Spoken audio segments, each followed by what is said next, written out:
A local dealer brought us this really nice GLA 250. It only has a few items wrong with it, but it raises some concerns about the future of cars. Let's get started.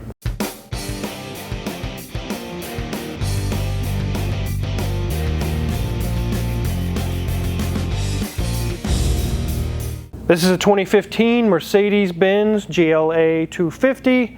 Came in with an SRS or an airbag light on. There's an issue with the screen, the little console screen. It's got a line through it. They want us to see what could be done.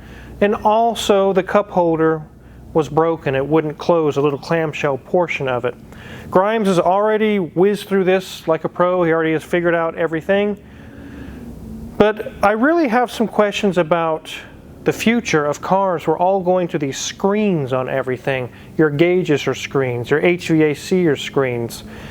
Also, there's some story behind the design of this car that Grimes is going to reveal to you that is really crazy. We're seeing a lot of brands come together on cars lately, where they'll sell a platform or sell engines back and forth, just like the Junkie Juke that I have, that you guys just saw in a video, where it's a Nissan, but the engine is Renault.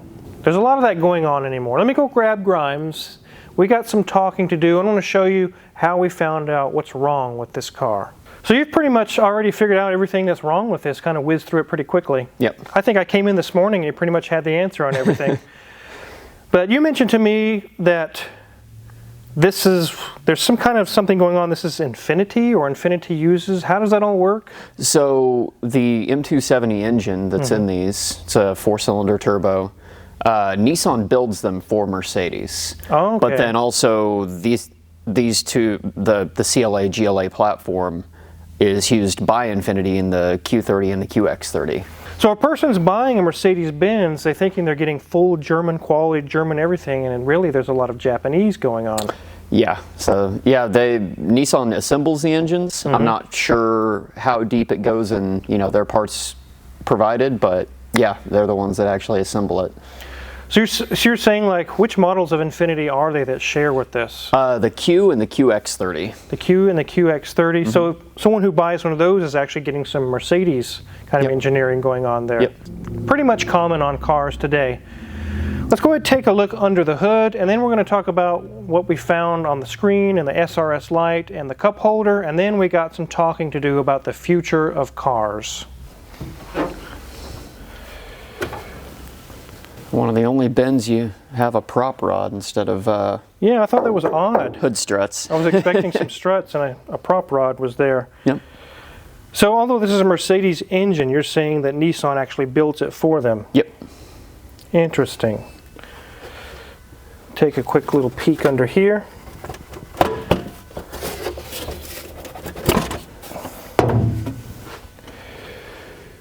It does have Mercedes emblems and all kinds of Mercedes writing and stuff on there.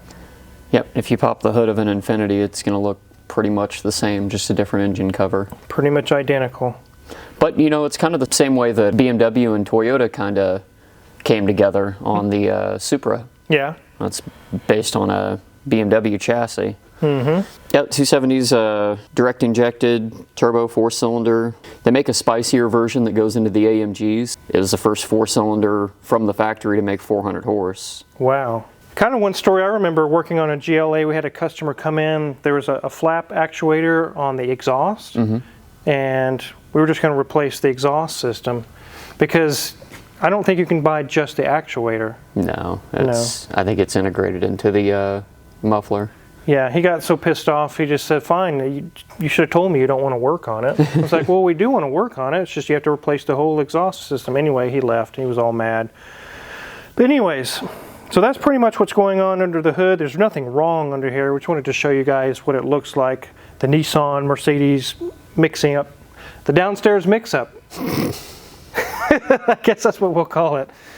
Anyways, so we have an SRS light on, you got the scan tool hooked up, and what did you find there? So it's actually a common problem across a handful of Benz models. There's a connector under the seat, and just over time those connectors work themselves loose, and you lose tension on the pins, so you don't get good connectivity. And that was kind of the first place I wanted to look. The code that I got was for the passenger side bag, so the bolster. So I'll go ahead and have you hook up the scan tool. We'll take a look at the data you were looking at, and then I'll have you show us under the passenger seat, actually the connector was able to fix it. So Grimes has the Autel IM608 hooked up. It has actually a wireless connection, so we don't have dongles or anything dragging around the car.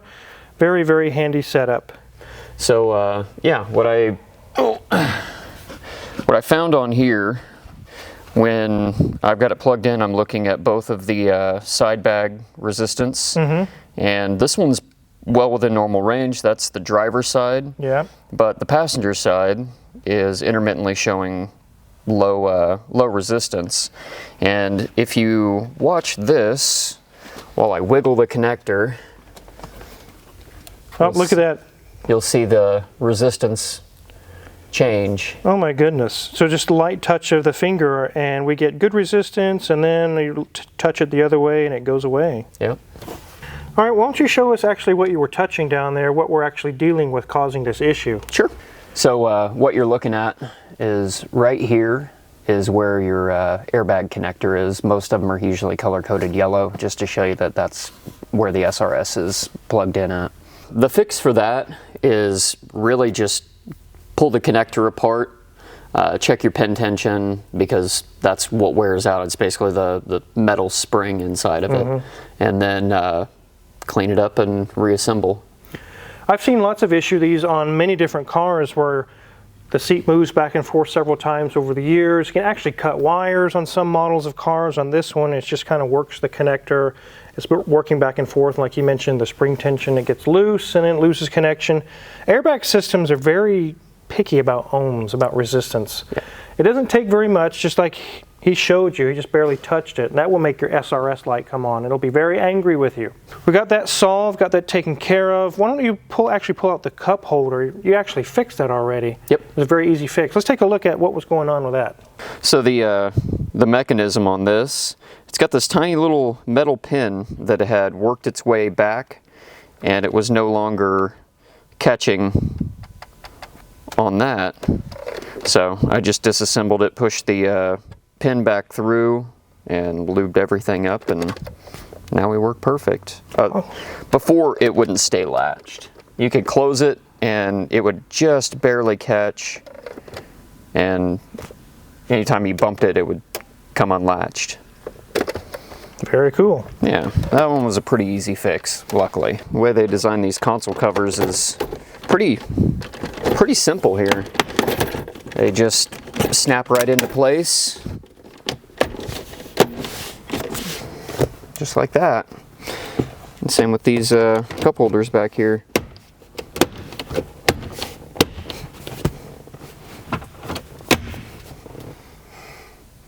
Just like that. So the last thing we're going to look at that really segues us into talking about the future of cars is really nothing wrong that's going to cause an issue as far as safety is concerned, but the little screen that you use to do the clock and all the different settings in the system has a line running through it. Just take a look at what it looks like. You can see right there, there's kind of a dark colored line, and right through the clock it actually turns blue. Yeah. It's a dead LCD pixel line there. You can actually see it. It's pretty hard to see at times, but it's very annoying, and it's just going to get worse and worse and worse.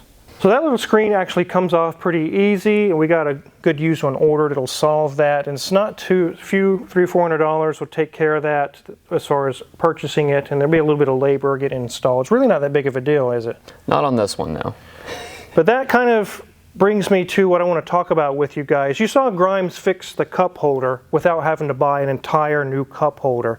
Some of the mechanical things of the past where he could go in and fix that little pin, saved a little time, saved a little money. We don't have to buy, I don't know how much the cup holder would be, probably over $100 for the whole assembly, and for $50 looking into what's wrong with it, spending time, we were able to fix it. But we're getting into cars now. If you could take a look at this picture here, here's a Range Rover, the central HVAC control. Everything is screens. Your gauges are screens. Your center stack is screens. Touch screen, everything's touch screen. We know in Teslas that's definitely true, but we're starting to see this in newer cars with just your Cadillacs, your Hondas, your Chevys. Everything is starting to go to all these screens everywhere. Kias even. Yeah, Kias. those are not going to be issues where you just take it apart and fix a few little items. Nope, not on those. Yeah. Manufacturers have kind of moved more towards modular components. So, yeah, if you, on a newer Mercedes, if you have a dead LCD in your dash, you're replacing, pretty much the entire top level of the dash. Yeah, so the idea, can't you just go in there and just fix a few things and make it run again? No, we can't. It's electrical engineers have designed those. It would take an electrician who does circuit boards and Grimes could probably fix those things, but here's the thing. It could take 8 or 10 hours of labor at shop rate labor. And then by the time we've paid to fix it, and then where are you going to get the parts? Nobody sells individual components for these entire screen systems. No one will. So even if you could get the parts and then pay for the labor, you're at the cost of just replacing it with a new one. There is zero savings in trying to repair the broken pieces inside of there. So here's some shots I want to show you, like Grimes just mentioned on a Mercedes, on a newer Mercedes. This is the Hyperscreen, I think is what it's called. Here's one here. This is a used one, over $2,000. That's just for the screen. That doesn't include the labor, him taking it all apart and putting the new screen in and doing all that. I wouldn't even want to know what a brand new one from the dealer costs. Probably 5 or 8 or 10 grand or something. That's a used one is $2,000. But now we're going to move into something even crazier. Here's a Lexus touchscreen radio with all the little features and everything. Say your radio, the screen died. $7,500 for a used one. That's not a new one. So many things can fail on these, right? It could be the capacitive touch could fail, and now you can't go hot or cold. So if you have the heater blowing full blast and you want AC, you're screwed. Yeah, they started integrating all the HVAC. They started integrating radio functions, some of your system functions, trip odometer, all of that stuff integrated into these, the infotainment modules. And without them, you get really limited use of your vehicle. Yeah. Let's say you turn on your car and the screen's black. You don't even know where you're touching or what you're doing. We had a Mercedes in a couple weeks ago just like that. Yeah. We were not able to fix it. The customer was like, you know what, I don't want to spend that kind of money. And here we have a Cadillac Escalade screen, which we're all going to screens now. And that one is $2,100 just to get that one replaced. That's used. That's not new. This is actually a problem that's been going on for a while. My daughter actually had an old 03 MDX that had a touchscreen little thing. You remember those? The HVAC was on that, and it died, and you couldn't do anything. She was completely screwed. Amplify this problem into the future. Half your car, everything, your radio, everything is now dead because the screen's black or it won't work. And even if we can put the new or used parts in, the troubles aren't over, are they? Yeah, you're right. You can get the part and it may be used, but then the problem becomes programming. So you're going to end up having to have either a dealer do it for you, which 90% of the time they'll reject used parts, so you're stuck either buying it from them or finding an independent or figuring out how to program it yourself because you get these displays and these modules that are your instrument cluster. It stores mileage and they have to be coded to your VIN and it gets more and more complex. And so it becomes kind of a slippery slope in the way of, do you just bite the bullet, send it to the dealer, let them handle it, or try and fix it yourself with a used part? So if you go with the route of a used part, you can get it cheaper, but like he mentioned, programming is going to be an issue, and the dealer, like he said, very likely is not going to want to touch your car because it's got used parts on it. It's a liability issue. So that leaves you with just taking it to the dealer and letting them put a new screen in and programming it. So now when you're looking at the lot, that new 2023 Lexus or Mercedes or Cadillac, whatever, look at all these awesome screens. This is so luxurious. This is so awesome. You can expect that when it fails, $5, $10, $15, maybe even $20,000 to fix it all. Do you got that in the bank right now because you can't turn on your heater? 20 grand? So when I was coming up as a kid, and even a little bit now, everyone was fixing up old 55 Chevys, hot rods, restoring 1928 Cadillacs, it's all mechanical. You can get all this stuff. You can either machine the parts or get new parts, restoring old cars. Who's going to restore a 2023 Cadillac Escalade with all the electronics? Nobody. Those parts aren't even going to be there in 50 or 75 years. I think, I think we're going to end up in an area where only the really special cars, higher end Porsches, things like that, they're going to be generally well kept.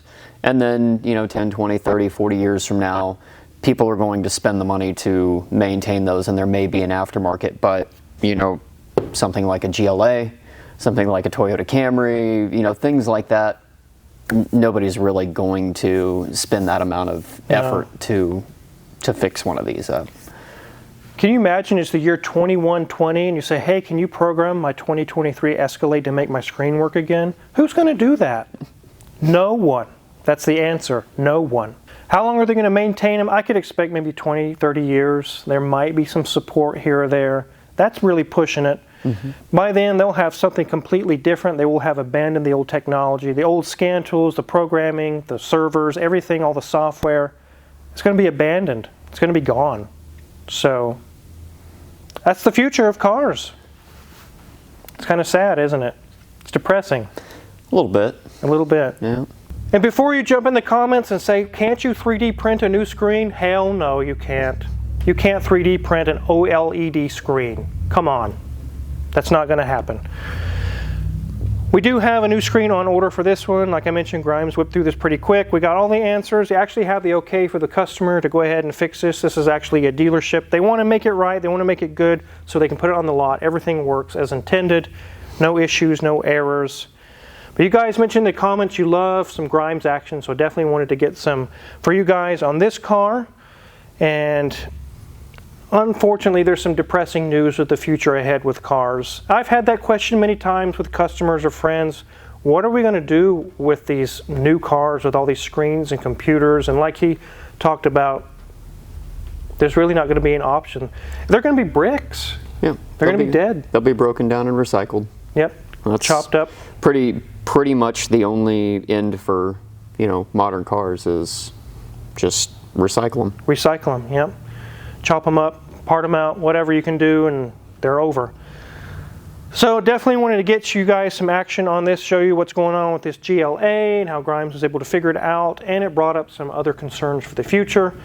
If you're curious what kind of tools we use to work on this or any other car in the shop, check our Amazon affiliates link in the description below. We get a small cut if you purchase anything, and I really appreciate it. Make sure to hit the subscribe button because there's many more cars in the shop, videos for you guys, which means maybe more Grimes action for you as well. Thanks for watching.